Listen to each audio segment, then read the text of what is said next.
Quentin Tarantino is hinting this week that he is done with filmmaking. Do you believe that?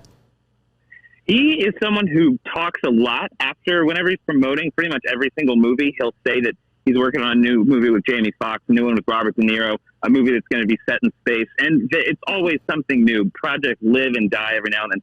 But this is actually something that he's been talking about for about 3 years. Something that's a big deal to him is, how are you going to be remembered? Like, if you listen to any interview with him, he's the most charmingly self-obsessed filmmaker that's ever existed. He loves his legacy. And what he loves to talk about is that he is going to stop at 10 movies, because what he hates more than anything is a great director whose last movie is a piece of shit. I actually don't know if you can curse on this show. You can. No, you can't. But there you go. There you go. There you go. So yeah, that's what he said, that he feels like, regardless of what anyone else thinks about Once Upon a Time in Hollywood, he considers that his best movie. So he feels like it might actually be better to not make that 10th movie and just stop when he thinks he's ahead. Again, I don't know what everyone thinks about that movie, but at least to him, he thinks that could be the place to hang his cap. So, and it could happen. That would be very interesting. And I don't know. It'd be weird to just kind of be like, he's done making movies, but I feel like it's kind of respectable to at least end on a high note. Mm-hmm. Then to kind of just keep going, and feeling like, and even for him to do that, I think that was the second highest grossing movie that he made. So it's definitely a respect for his own craft. It's obvious what he thinks of his reputation. For somebody that's inside the business, what is Quentin Tarantino's reputation here in 2021? I know what his historical legacy is and his filmmaking projects that he has been a part of, but where is he present day? I think most people have an utmost respect for him because he's got a lot of integrity on the side of creative control, but he's also not a snob whenever it comes to the movies that he makes. Like, a lot of times, I mean, I'm sure everyone listening loves Quentin Tarantino movies, has a few favorites, but his movies are never condescending. They're never overly serious. Even whenever he's making dramas, westerns, there's incredible comedy throughout all of the movies. I think regardless of what he wants to do, and again, anytime you read any interview of his or listen to him talk, he's got a huge respect for the audience having a great time.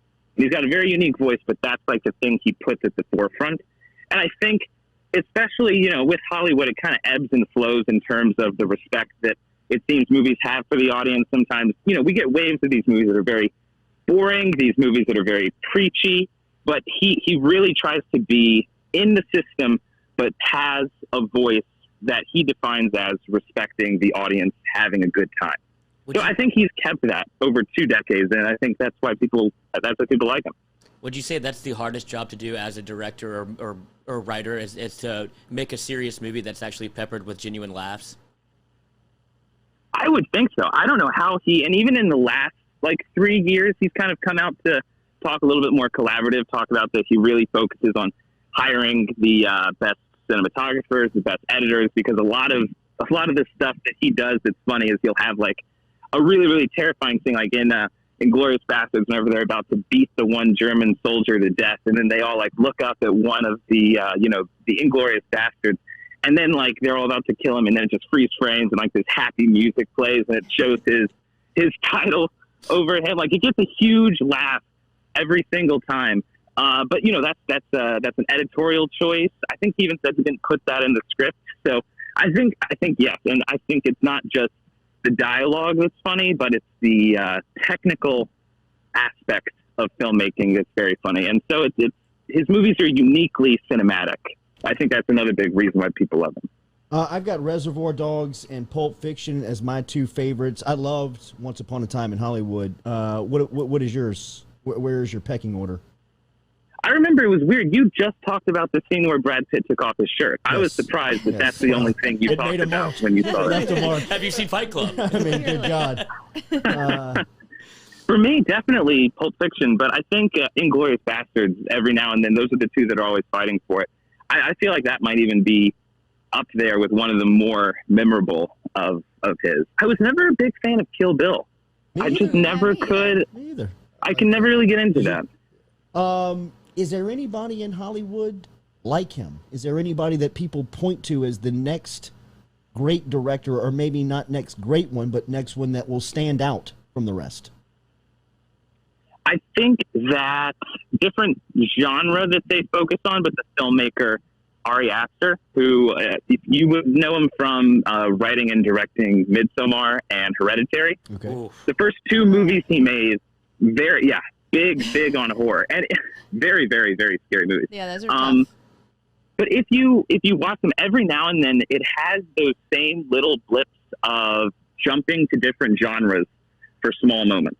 Like they focus on horror, and then all of a sudden you'll kind of get like 30 seconds of a funny moment, and then you're kind of thinking back after me like, what the hell was that? Was there were we all laughing in the middle of that thing after the person's head fell off?